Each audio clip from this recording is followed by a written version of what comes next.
O sea, cuando tú crees que ya vas a llegar a una solución de a un problema, te das cuenta que hay tantas variables que es muy difícil llegar a una conclusión. Y esa es la belleza del pensamiento crítico, básicamente.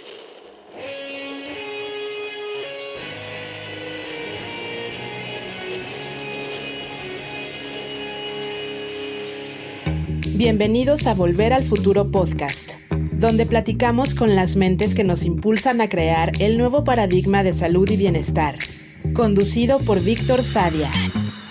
Muy buenos días, muy buenas tardes, muy buenas noches. Hoy nos acompaña el doctor Mark Sadia.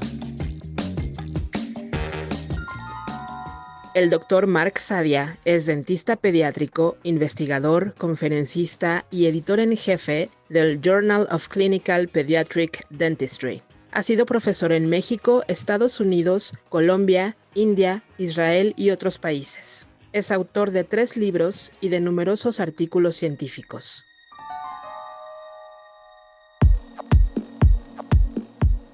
Hola Pa, ¿cómo estás? Muy bien, Vico, muchas gracias por la invitación. Me encanta poder platicar contigo. A veces tienes que salir de tu casa muy lejos para regresar a encontrar ahí cosas padres. Entonces, gracias por aceptar la invitación. Y como siempre, me gustaría que nos contaras por qué estudiaste odontología. Bueno, la realidad es que siempre me han gustado las ciencias biológicas. Desde muy chiquito estaba muy marcado hacia donde yo quería ir y tenía 3 posibilidades. Realmente era medicina, odontología o biología marina, que me gustaba muchísimo. La parte de biología marina, decía, es un poquito complicado porque voy a estar trabajando en Xochimilco posiblemente. Y la realidad es que al ladito donde trabajaba mi papá, que de repente lo acompañaba a su oficina, había unos dentistas, unos ortodoncistas. Y papá me dijo que estos dentistas hacían mucho dinero. Y creo que ese fue el primer punto que me llamó la atención. Sin embargo, antes de empezar la universidad, fui a hacer exámenes de admisión en la Universidad de Unitec, Tecnológica de México, y afortunadamente sí fue escogido. Yo pensé que nunca me iban a escoger, y medicina venía después, una semana después, y dije, pues si yo aceptado en odontología, pues aquí me quedo. Creo que ahí estaba mi destino. Creo que te tardaste en convencer de que estabas en el camino correcto hasta que entraste a la primera clase de pediatría, ¿no? De odontología pediátrica. Sí, efectivamente, como te había platicado, era muy buen alumno. Me gustaba, me fascinaba todo, me gustaba mucho y era muy bueno en todo, la verdad. Había cosas que me llamaban mucho la atención. Pero la primera clase de odontopediatría que dieron, que hablaba sobre el ser humano, sobre los niños como seres humanos y la belleza de poder comunicar con ellos, esa primera clase me dijo, eso voy a ser, dentista de niños. ¿Qué te llamó la atención de eso? Porque cuando dices, este paciente, más allá de trabajar con sus dientes, lo voy a ver como un ser humano, ¿no lo estabas viendo así en las demás materias o en particular te llamó la atención ver a tus niños como si fueran seres humanos? La realidad es que creo que la primera clase era teórica completamente, pero creo que siempre me ha gustado el poder comunicar, el poder apoyar, y creo que el niño es el ser más puro que pueda haber en la tierra. Por eso yo creo que eso es lo que me llama muchísimo la atención de esa primera clase. ¿Tú eso ya lo pensabas? ¿Qué tenías? ¿19 años? ¿Ya lo pensabas en ese momento? No, para nada, para nada. Sabía que me gustaba la ontología, me gustaba todas las materias que había cursado. No había ni una que me molestara de ninguna manera, pero dice, me gusta todo, pero hay algo que falta esa cereza del pastel que no encontraba y estaba un poquito preocupado porque ya estaba en 7º semestre cuando empezó. Dije, me queda una y para poder escoger, porque sí sabe que tengo que hacer una especialidad, porque eso mi mamá me decía desde chiquito, aquí en esta casa no regresas hasta que tengas una maestría por lo menos. Entonces sabía que tenía que ser especialidad. Y entonces te fuiste a la maestría a Boston y llegaste a ser, bueno, luego ganaste el premio del mejor estudiante de México en manos del presidente y estando allá también entraste a una carrera que ya había empezado y que el chairman te abrió un espacio especial, ¿correcto? Sí, es correcto. Sí, sí. La realidad es que el director del programa había cerrado el programa de odontología infantil. Entonces, cuando me tocó ir y me entrevistó, de alguna manera, nunca me hizo un examen ni nada. Yo sabía que estaba solicitando para el año de 1980, septiembre de 80, que empezara el próximo curso, y era el mes de agosto. Y me dice, Mark, ¿por qué no empiezas ahorita el 1 de septiembre de 1980? Tenía que irme de viaje con mis amigos, le había contado eso al director y finalmente pues entré 3 meses tarde al programa de infantil, de odontología infantil, con el programa del hospital, que también era de infantil. Y al año siguiente lo que fue interesante es que llegaron ya muchos más alumnos y él sí les hizo una serie de exámenes a ellos. Y le pregunté, doctor White, que era mi chairman, dice, ¿por qué a mí nunca me hizo usted una pregunta en un examen como el que le está haciendo a estos alumnos ahorita? Y me dice, Mark, ¿qué examen más difícil quieres que te pusiera? Te di 2 semanas para no irte de viaje con tus amigos, para regresar, arreglar tu vida, tener un lugar donde quedarte en Boston, y el 1 de septiembre estabas ahí presente para empezar tu curso. Y entonces ahorita quiero regresar a hablar del doctor White y esta figura, este mentor que has tenido por mucho tiempo. Pero antes quiero que nos platiques sobre, empezó tu especialidad y también había ya una enorme presión, ¿no? Y tú también estabas siendo muy buen estudiante, pero también estabas clavándote de una manera tal vez que no sabías exactamente a dónde te iba a llevar. Sí, cuando llegas realmente con un inglés, que puede ser un inglés bueno, pero no al nivel que puedes esperar. Cuando tienes 3 compañeros norteamericanos que llevaban ya 3 meses, porque habían empezado en julio 1, y que de alguna manera te ven diferente y no te apoyan, y estás solo a final de cuentas, y Boston es una ciudad muy, muy competitiva. Entonces, lo que yo había estudiado de la parte de odontología infantil, que era comunicación. Tú ya me conoces, yo puedo hablar hasta con las piedras, o sea, no tengo ningún problema en ese sentido. Fue complicado esos primeros meses, te podría decir, y creo que a mucha gente le pasa. O sea, yo como consejo les diría, si va a estar fuera, los primeros 6 meses son complicados, luego se vuelve mucho más sencillo, te acostumbras muchas veces. Y luego llegó un punto que también pensaste en no dedicarte a la clínica, sino a la investigación. Eh, ¿Cómo hubiera sido ese camino para ti y qué fue lo que te llamó a decir, no, mejor me clavo más en la parte clínica? Mira, tu pregunta es muy buena. Tenía maestros muy, muy, muy reconocidos que sí me llamaban a hacer investigación. Como tú sabes, estuve en NIH, en Bethesda, haciendo investigación. Y la realidad es que me di cuenta de que si hacía investigación, al nivel que estaba trabajando yo era para platicar con 2 o 3 personas que hablaban en el mundo el mismo idioma que yo. Y dije, esto no es para mí. Básicamente, cuando iba, como tenía el roommate a mi primo Alain, pues nos íbamos a cenar a casa de su mamá los viernes en la noche, y ellos hablaban de libros, de películas, y yo no tenía nada que platicar, pues porque mi mundo se había cerrado completamente. Entonces, cuando haces investigación y la gente te busca para hacer investigación, te das cuenta que estás en un laboratorio sin comunicar con nadie, sin platicar con nadie. Y dije, eso no es para mí. Y claro, esta idea de la ciencia como está construida de siempre ir a lo más detallado, a lo más específico, nos hace pues descubrir cosas increíbles, pero perdemos esta posibilidad de reconectar el conocimiento, digamos, con el árbol general de conocimiento que hay. Y es una situación que produce un vértigo muy, muy padre, porque eres el más fregón del mundo y al mismo tiempo también estás solo y a veces también puedes caer en la no relevancia, ¿no? Porque pues sabes mucho de algo, pero no puedes conectar con otras áreas. ¿Cómo has vivido tú esta idea de, no solamente en la odontología como ciencia y como práctica, sino salir también de este paradigma de la medicina y conectarlo con otras áreas del conocimiento, de las ciencias biológicas y de la filosofía y literatura que también tú, pues, habías estudiado para eso en la prepa, ¿no? Sí, efectivamente, como creo que te había comentado alguna vez, cuando hice yo mi tesis de maestría, le había escrito a mi director, dice, doctor White, gracias a usted hoy sé mucho menos que ayer. Pues, básicamente tú vas a aprender más, pero lo que pasa, la belleza es cuando tú estás enfocado en algo y vas descubriendo, y tu árbol, como tú dices, se va abriendo y abriendo y abriendo y abriendo más. O sea, cuando tú crees que ya vas a llegar a una solución de a un problema, te das cuenta que hay tantas variables que es muy difícil llegar a una conclusión. Y esa es la belleza del pensamiento crítico, básicamente. ¿Y cómo no te frustras, no? O sea, ¿cómo cuando tienes esta falta de respuestas y esta incertidumbre y esta gran cantidad de cosas que pues, nos faltan por saber y aprender,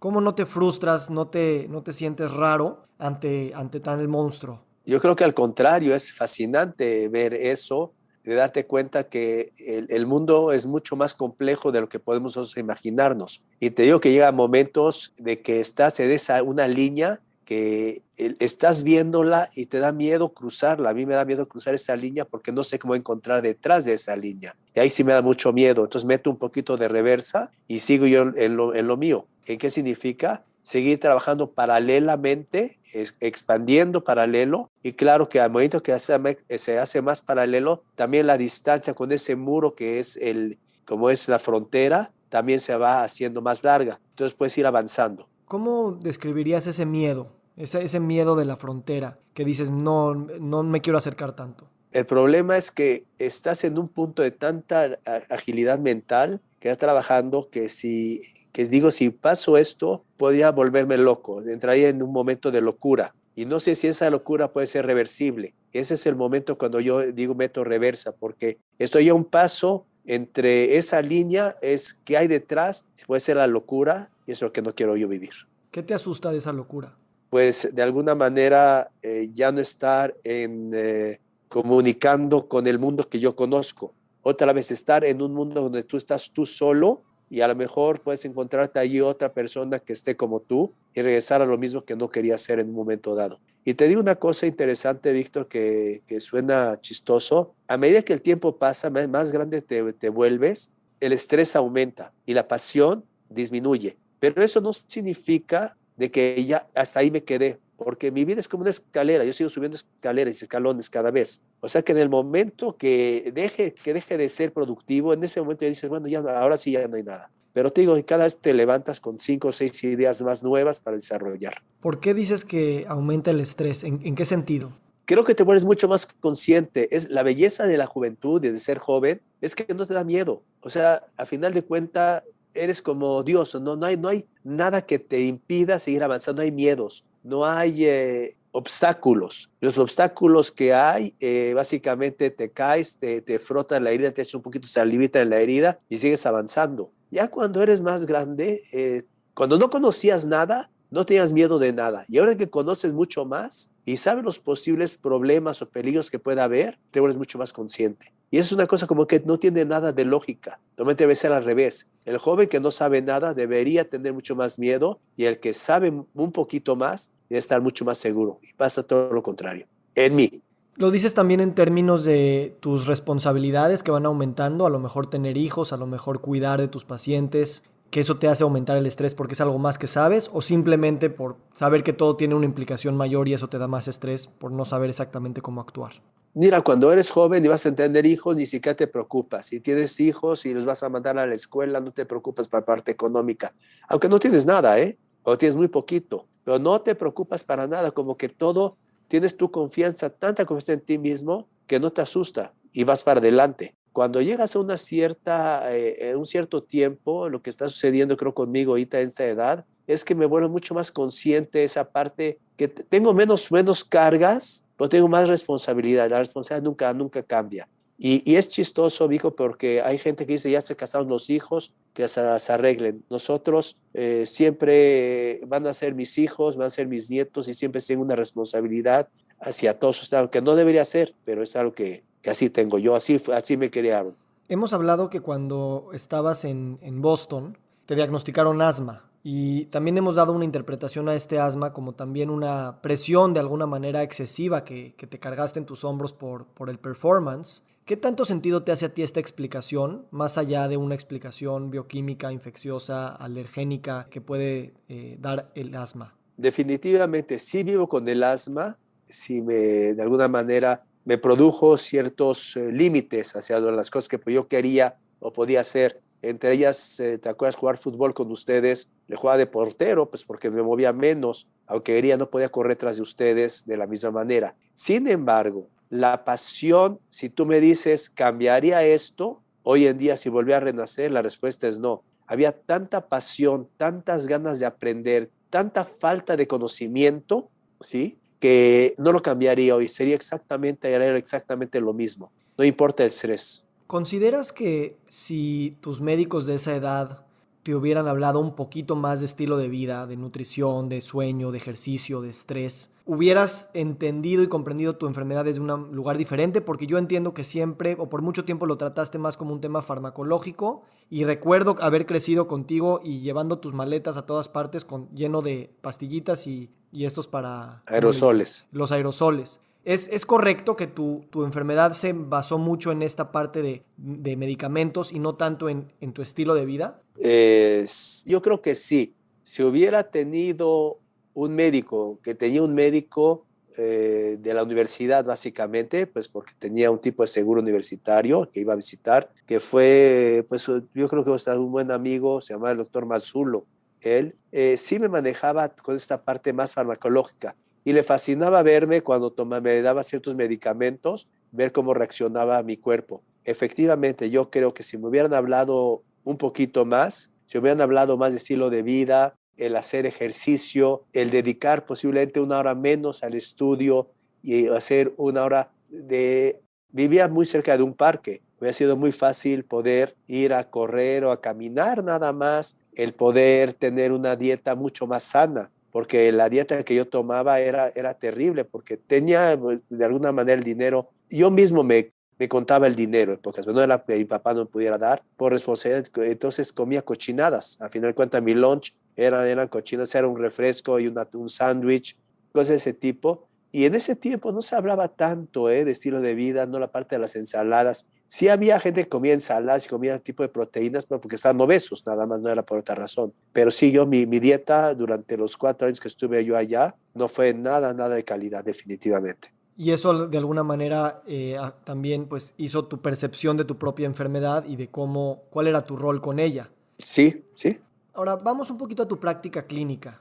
Tú eres dentista de niños. Me gustaría escuchar qué te sigue frustrando de la odontología después de 30 y tantos años de estarla practicando y qué perspectivas tienes de por qué estamos con estas frustraciones y hacia dónde debería de abrirse o moverse la disciplina. Mi frustración principal en odontología es que la odontología en sí, la parte restaurativa, caries dental, es una enfermedad crónica que empieza desde la edad de 1 año de edad, generalmente por el abuso del biberón o el abuso del pecho materno. Y si hubiera gente que hubiera hablado eso con los papás antes de que el bebé naciera, que les enseñara qué es lo que puede suceder o qué sucede cuando nos tratamos de alguna manera, es consentir a este niño. Muchas veces el consentimiento, el consentir, no te ayuda, te crea más problemas. Entonces, hasta hoy en día, pues después de tantos años, que es una enfermedad completamente controlable de dos maneras,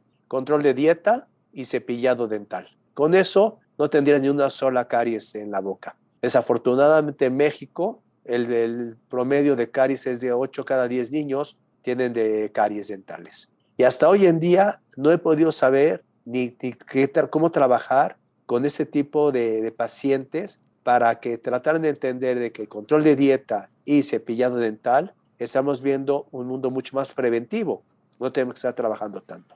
A mí me hace mucho sentido bajarlo a estas dos variables, cepillado y dieta, y al mismo tiempo mi cabeza no me permite entender cómo es la enfermedad crónica más prevalente con más de 2 billones de pacientes que tienen caries en el mundo y que nada más sea un tema de dos cosas. O sea, creo que va también a los niveles sociales, a los niveles económicos, a los niveles políticos, la publicidad, los alimentos que están disponibles, el conocimiento. Igual que con las dietas y todos los problemas que tenemos de obesidad y desnutrición, no es para mí una perspectiva nada más de vamos a educar a la gente para que se puedan restringir, porque también siento que es esta responsabilidad individual cuando hay un tema sistémico que nos está haciendo percibir las cosas como las percibimos y actuar como actuamos, más allá de una moralidad o de realmente poner atención de querer cuidar a nuestros hijos o nuestra salud. ¿Cómo te hace sentido a ti esto? No para quitar la responsabilidad de los padres, sino para entender el entorno en el que estos padres están viviendo y mismo ellos tampoco son conscientes.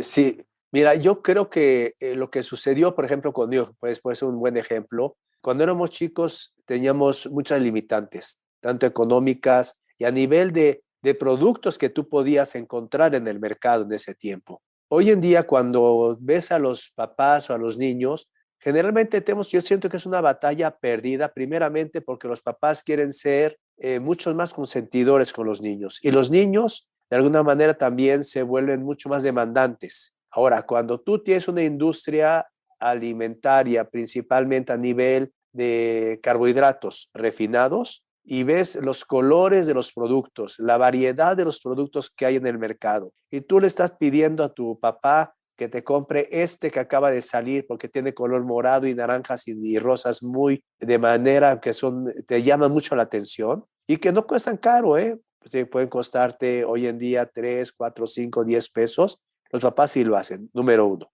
Número dos, también tiene una historia de esos papás más jóvenes que vivieron en el tiempo que había mucho más facilidades en el tipo económico y los papás los consentían y los antojitos que hay con los dulces, con los chilitos, todo ese tipo de cosas que de alguna manera son primeramente adictivos. No me queda la menor duda que el azúcar es adictiva y en un momento dado te puedo contar una historia que me llamó mucho la atención. Y tercero, de alguna forma, los papás están tan ocupados hoy en día haciendo otras cosas, puede ser estar en las computadoras, estar dando una plática, están cansados de trabajar, que lo más fácil hoy en día es calmar a los niños por dándoles un dulce y de esta manera no están molestando. Ahora, no hay que ser tan cerrados porque muchas veces los mismos padres son padres que están trabajando, papá y mamá que trabajan, y la que cuida a los niños pues es la abuela, y si tienen servidumbre también puede ser un momento dado. Y la mejor forma de controlar a un niño es darle los que ellos quieren.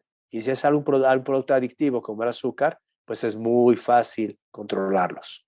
El dulce del niño termina siendo también el dulce del papá, porque también es la solución fácil para que pues, no haya problema, no haya alboroto, ¿no? Sí, claro. El tema es también, el negocio siempre ha estado en medicina, en este caso en el tratamiento, ¿no? De hecho, muchos dentistas tienen trabajo porque siguen habiendo caries, y no en la prevención. Y tú que has trabajado con grandes laboratorios, de alguna manera también están enfocados en, bueno, pues como que queremos erradicar la caries, pero también comemos de eso, ¿no? ¿Cómo ves este tema de volver la prevención un tema rentable en términos económicos? Y porque a final de cuentas eso es también lo que mueve muchas fuerzas. Sí, definitiva. Hoy en día, desafortunadamente, la prevención no paga.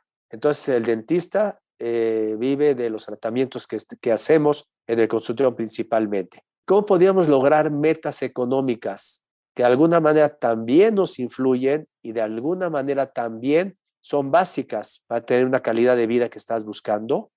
Sería primeramente sí la parte de prevención, por la parte de prevención también que sería el poder cobrar un poquito más posiblemente con el tratamiento y al viendo ver resultados va a ser mucho más pacientes, porque de esa manera también tú puedes generar y lo que más les gusta a los papás la realidad y sabes que te felicito, tu hijo está maravilloso, tiene una sola caries, te felicito campeón, mi princesa, eres una maravilla, tu boca está muy limpiecita, te felicito, los papás están muy contentos con eso. Lo que sí tenemos que hacer, Víctor, yo creo, es cambiar completamente el paradigma y hasta hoy en día no estoy pudiendo encontrar la forma de poderlo hacer, te soy muy franco, lo he pensado, me he roto la cabeza, porque como te digo, la prevención no paga desafortunadamente. Y los laboratorios con los que trabajamos sí están enfocados principalmente en la parte de prevención. Digo, las compañías farmacéuticas que venden cepillos dentales y pastas dentales, no es más que tratar de darte un producto que te ayuda a controlar la placa, el biofilm que se llama la placa bacteriana, y tratan de hacer eso. Si no fuera por esas compañías farmacéuticas que hacen publicidad en la televisión, pues eso le dice a los papás, oye, tengo que llevar a mi hijo al dentista. Entonces sería mucho peor. Yo creo que esas compañías sí dan algún buen apoyo, sobre todo a nosotros como clínicos, para decir, tienes que visitar a tu dentista 2 veces al año, que es algo como que ya quedó. Y ahorita que hablas de rompernos la cabeza para cambiar el paradigma, creo que de eso se trata, de rompernos la cabeza a todos y pensar que una innovación tecnológica, una nueva política pública, una oleada de mayor moralidad en algún público específico o una mejor fuerza de voluntad para tener mejor control, no lo va a solucionar. O sea, realmente es como un cambio de paradigma precisamente en todos los aspectos y rompernos la cabeza implica no solamente cambiar en los temas en los que estamos pensando, sino en la forma en cómo pensamos. Y creo que ahí esto que veníamos diciendo del pensamiento científico, como que separa las cosas en distintas áreas, pues de alguna manera lo extrapolamos a toda nuestra vida, ¿no? Y casi diríamos, bueno, las empresas están por allá, el gobierno está por allá, los pacientes están por acá, las escuelas están por allá, y se nos olvida que todos estamos construyendo las mismas, lo mismo, ¿no? Pero pensamos, no, pues eso a lo mejor no es mi chamba.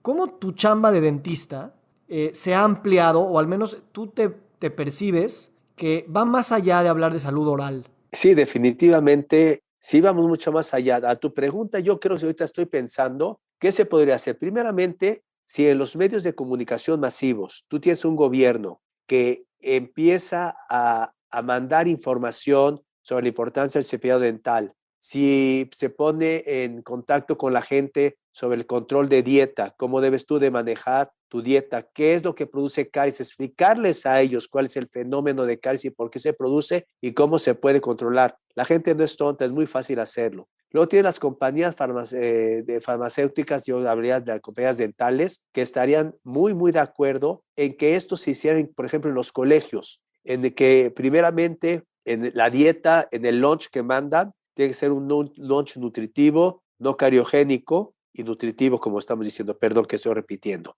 Luego tener en el recreo, después del lunch, tener su cepillo dental, que todos lavarse los dientes bajo supervisión de los profesores, ¿sí? Ahí tienes 3 formas de poder tú dentro del colegio, las primeras horas que estás tú en el colegio, tener un control. Y luego de alguna manera hacer la gente mucho más consciente sobre los problemas crónico-degenerativos, que son los que al final de cuentas te van a terminar con tu vida, que la mayoría de ellos, como sabemos, la caries dental, la primera crónico-degenerativa, y luego ya tienes las que continúan después, que son las cardiovasculares, obesidad, que era un problema que no veíamos anteriormente tanto en nuestros niños. Y tercero punto más importante, amigos, tienes también la diabetes, otro problema que estamos viendo también. Yo opino que no es que nos falte información y precisamente estás hablando de cambiar la cultura, cambiar las palabras con las que hablamos de bienestar y de salud. Y al mismo tiempo, tú lo puedes ver con tus pacientes, o sea, el miedo, decirles te va a dar diabetes o te va a dar caries o tal, no es el mejor motivador. Entonces, me preocupa que a veces también reduzcamos todo a decir, es que se tiene que cambiar la educación, hay que explicarle a la gente. Y de alguna manera está implícito ahí de, si no lo haces, pues va a venir el coco por ti. Y ahí es donde me preocupa que sigamos insistiendo en que a través de estas amenazas busquemos el cambio, no solamente en nuestros pacientes, sino a nivel especie. Si seguimos diciendo, no, es que si seguimos así el calentamiento global o el cáncer o tal, no es la narrativa que nos va a hacer el cambio, a menos de que tengamos la bomba enfrente y nada más va a ser para sortear esa bomba y regresar a la normalidad, ¿no? El COVID es un gran ejemplo de esto. Queremos regresar a la normalidad, aunque esa normalidad nos está llevando en una dirección rara y tampoco queremos usar el hecho de que viene el apocalipsis para despertar. ¿Cómo tú lo ves con tus pacientes, con los papás, que les explicas lo malo que puede suceder y que eso no es lo que les hace cambiar su conducta, o sí? Tienes toda la razón, Víctor, no, no lo hace. Y de alguna manera, digo, el niño que no conoce lo que es caries, pues estás hablándole en chino, ¿me entiendes? Pero la mamá le dice, viste, si tú te sigues cuidando, no sale ninguna picada. Y la mamá le dice, si tiene caries, viste lo que pasa porque no te lavas los dientes o porque estás comiendo mucho azúcar. O sea, eso es lo que te está pasando, hijo mío. Pero el niño de 3, 4, 5, 6, 7, 8 años no es la persona responsable. Las personas responsables de estos niños son los padres. Y me pregunto si los padres no somos niños crecidos, o sea, y que también no con asustarnos tampoco vamos a cambiar. O sea, lo hemos hablado cuando queremos cambiar hábitos en la familia. O sea, si yo te empiezo a decir, es que haz esto porque te va a pasar esto, te va a pasar aquello, no es tan... O sea, el adulto también lo estamos responsabilizando de algo que él sigue siendo niño en ese sentido. Lo digo con énfasis porque son discursos que yo he escuchado por siempre y mucho viene de ti, que tienes una lectura muy correcta. Y sin embargo, es una lectura que lleva repitiéndose mucho tiempo y me pregunto que si la lectura es correcta, a lo mejor la respuesta que seguimos dando no es la correcta, porque seguimos insistiendo sobre lo mismo. Déjame preguntarte esto. Yo crecí con un papá muy admirado en su gremio. Por un lado, nunca sentí que, nunca nos ven, nunca te presumiste ni nada, pero se sabía que eras de los más fregones. Ahora, la pregunta es, ¿tú qué crees que te ha hecho un fregón en odontología? ¿Cuáles son las facultades que te han hecho un buen odontólogo en tu práctica? ¿Cuáles son la combinación de esas habilidades o experiencias que has tenido? Mira, yo creo que mucho es suerte de dónde caes, en qué lugar caes para trabajar. Yo sí creo que ahí sí hay fuerzas que te van guiando. Ahora, yo no soy una persona que me quedo estancado, o sea, a final de cuentas, nunca estoy conforme con lo que hago, siempre hay algo más que aprender. Entonces, cuando ya empiezas tú a hacer cosas diferentes o pensar de manera diferente, o estar en contacto con cosas nuevas que van saliendo, eso te hace ser mejor. Y como le digo muchas veces a los alumnos, la diferencia o el contrario de bueno no es malo, es excelente. Y este es siempre lo que siempre yo veo. O sea, soy bueno, pero puedo ser todavía mejor. Y no es mejor para mí, ni es mejor para presumir ni nada, sino para dar una mejor atención a la gente que lo puede necesitar. Y no es haciendo lo que todo el mundo hace, sino hay cosas que no saben las otras gentes que tú sí puedes solucionarlo hoy en día. Y he pensado también que los odontólogos comparten una característica con los cirujanos, por ejemplo, que también tienen el ser bueno con las manos, ¿no? Tiene esa dimensión, digamos, artística en términos del mundo maleable. También creo que es una habilidad interesante que a veces no todos los profesionales de la salud consideramos que son importantes. Yo casi no entrevisto cirujanos y creo que es una habilidad padre. Y al mismo tiempo también veo en ti que desde siempre has dado el tiempo para platicar con las mamás de los pacientes y has generado salud desde esa perspectiva. Y creo que también eso es algo que no sé si otros dentistas dan, pero yo recuerdo que siempre era algo que era muy tuyo. Y no estabas interviniendo al hijo, pero estabas hablando con la mamá. ¿Cómo crees que esa conversación es tan importante para una práctica efectiva de salud y bienestar?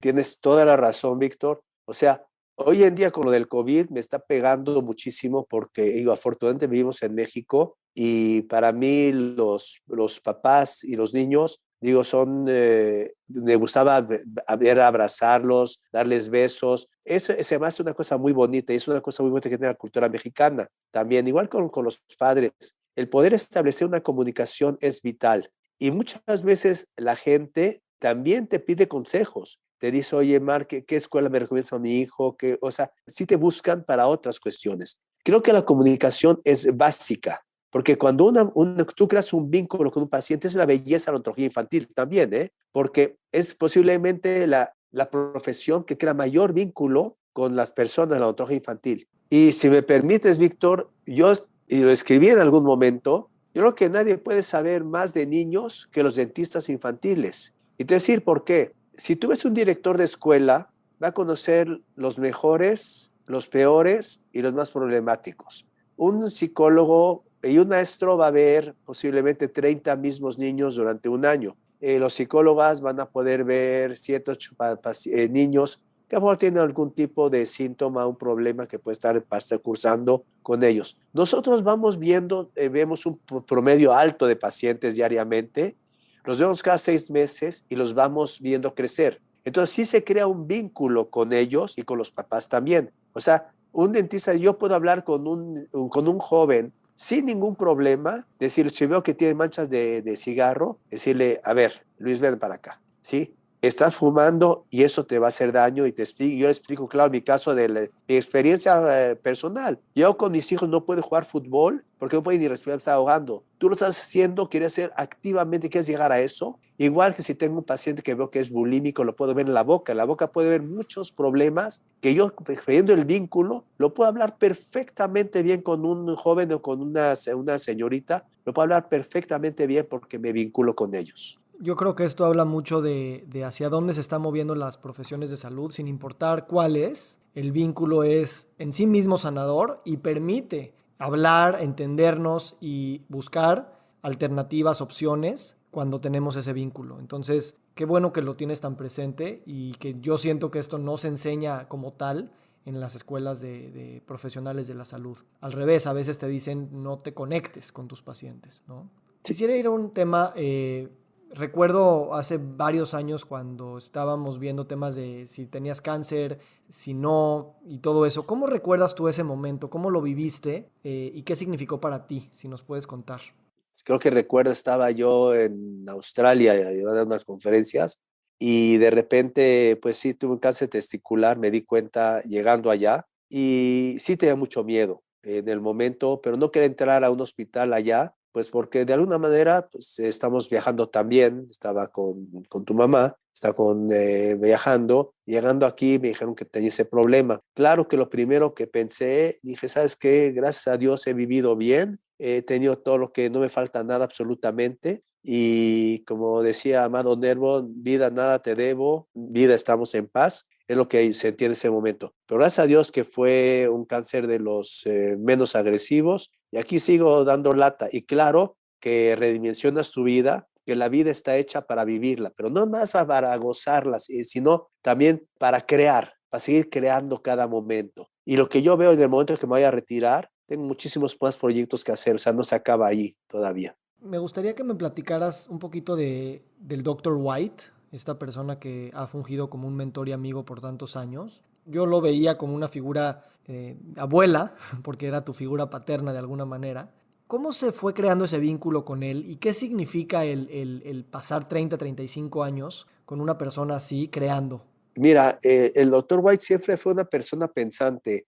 O sea, yo sí venía pues, de liceo franco-mexicano en que nos enseñaron el cómo pensar y no el qué pensar. Y claro, me tocó un director que siempre era muy, muy creativo, siempre nos ponía a pensar también muchísimo sobre las cosas, no había soluciones sencillas y todo era ir a investigar. Y lo chistoso de todo es que de repente llegaba con una idea con él. O sea, doctor White, tengo una idea de a ver si ponemos el láser, que sea un láser que pueda fundir el esmalte para que no haya esos surcos donde se producen caries. Y hice, pues investigalo, me iba a la biblioteca y nada más para comentarte, digo, era el último siempre que me echaban para afuera a las 11 de la noche, venían a sacarme de la biblioteca todos los días, pero veía que buscaba artículos y de repente veía artículos que él había escrito ya, que ya había publicado ya. Y nunca me dijo, Mark, mira, busca mi artículo, voy a buscarlo y de repente, pero así era con él. Llegabas con una idea y pensabas que estabas descubriendo algo y no era nada más de él, ¿eh? Había seguramente alguien 100 años antes que había pensado ya de esa idea que me venía de la cabeza. O sea que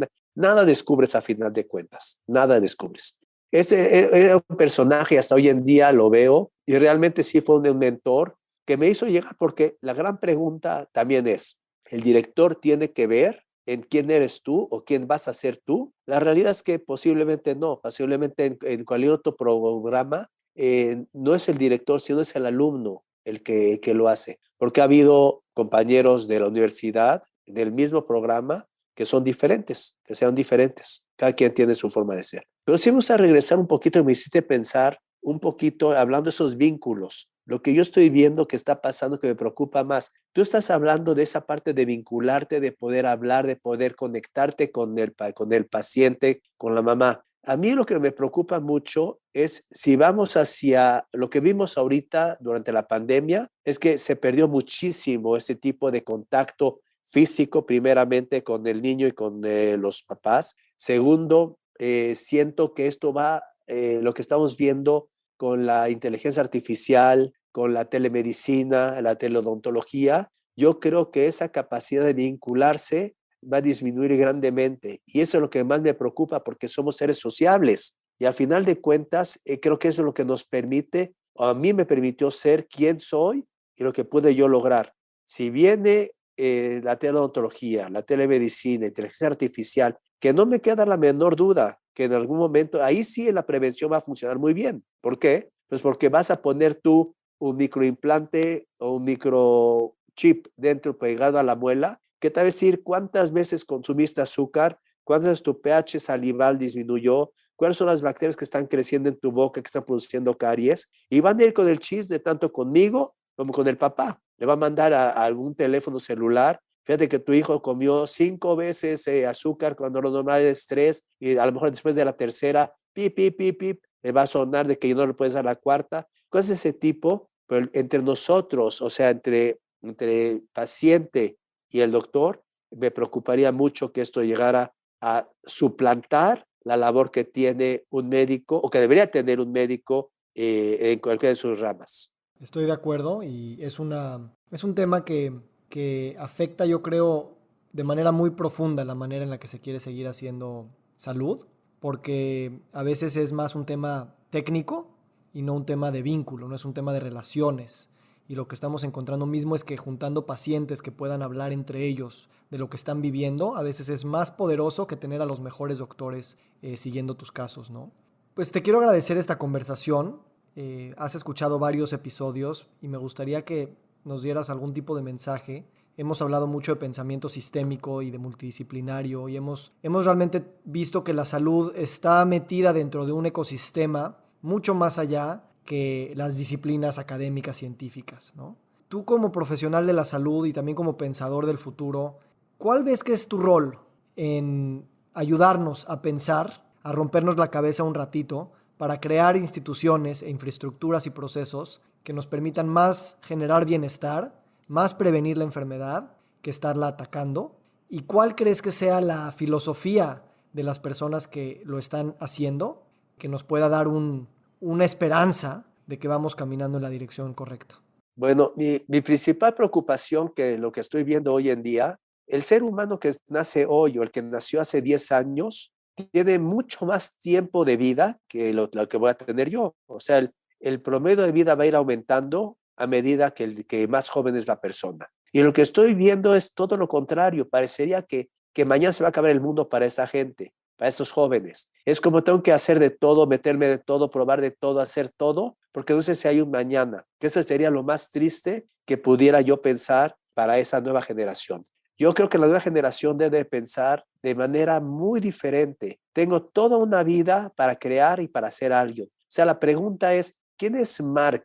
¿A dónde quiere llegar Mark en un momento dado? Ahora, cuando pienso en un futuro, es decirle a esa juventud de que tenemos que ser responsables, ¿sí? La responsabilidad y el buscar, el no quedarse atorado en lo que estamos viendo hoy en día. Mucha gente durante la pandemia, por muchas razones económicas, salieron de las universidades, dejaron de estudiar, etcétera, etcétera. Entonces, tu pregunta, puedo pensar en algo como un Shangri-La. Si quieres que busquemos un Shangri-La de un futuro, sí sería, primeramente, sí me estoy dando cuenta que las nuevas generaciones, muchos, sí están cambiando la forma de pensar.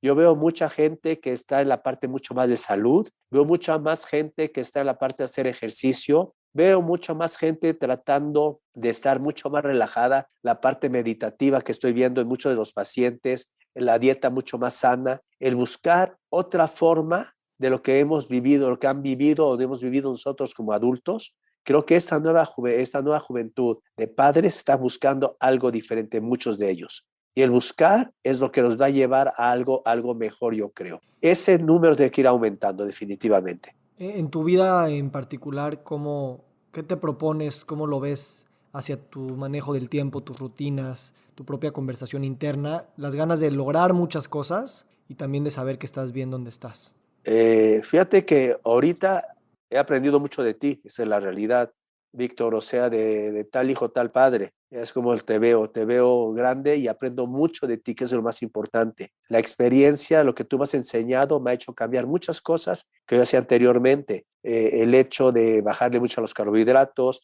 el hecho de empezar a hacer, ¿cómo se llama? Yoga, el empezar a comer mucho más sano, el hecho de tomar más tiempo para dormir y no estar trabajando tanto, son cosas que tú me has enseñado y que creo que me van a hacer mucho, mucho bien yo como persona. Y yo creo también de que el día de mañana que yo deje de trabajar, pues tengo muchos proyectos, digo, tengo muchos artículos para seguir publicando, mucho para seguir enseñando. Mis temas que me gusta enseñar son muy controversiales y son mucho de poner a pensar a la gente, que eso es lo que va a hacer. Y la gente cuando responde a esto, sí es interesante porque te das cuenta que la gente sí busca algún tipo de cambio. Quiero seguir hablando un poquitito de que les digo, no se aburren de dar números. Fíjense que hay en caries dental, por ejemplo, la caries de infantil, que es síndrome de Iberón, que pueden llamar muchas de las gentes. Dicen, bueno, la prevalencia es de 50%, de 60%, un estudio 80%, un estudio 90%.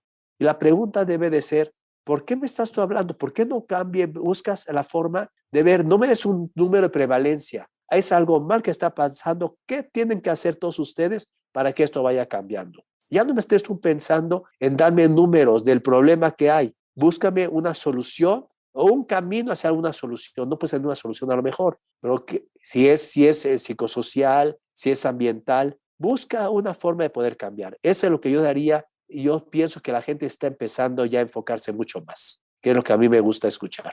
Te quiero agradecer mucho esta conversación. Nos podemos seguir como siempre y lo haremos. Yo cada vez me doy cuenta que aquellos que estamos buscando co-crear nuevos paradigmas, siempre los cambios de paradigmas se pueden leer a través de las conversaciones que tenemos con nuestros padres y las conversaciones que queremos tener con nuestros hijos. Entonces, gracias por tantos años de inspiración y tantos años de formación que me han permitido precisamente estar en una relación contigo de co-creación y una relación de que así como yo aprendo y recibo de ti, también ahora me permito ofrecerte para que tú recibas y aprendas de mí.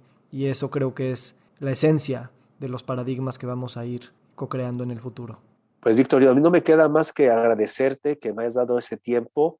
De verdad, yo como padre estoy muy orgulloso de tener hijos como ustedes. Creo que mamá y yo hemos tratado de hacer lo mejor que pudimos hacer. Y como te decía, lo bueno que hayas tenido de nosotros, utilízalo con tus hijas, y lo que no te guste no lo repitas. Pero sí me queda muy claro también de que yo tengo que agradecer, esa es la razón de nuestra vida muchas veces, y cuando no estemos nosotros siempre queda ahí una semilla con ustedes y con los nietos y bisnietos.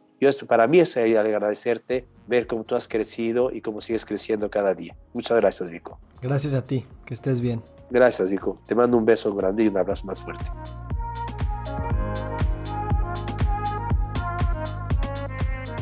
Nos encantaría recibir tu retroalimentación de estos podcasts para continuar generando contenidos que te sean útiles e interesantes. Si puedes, déjanos un comentario en la página web victorsaadia.com.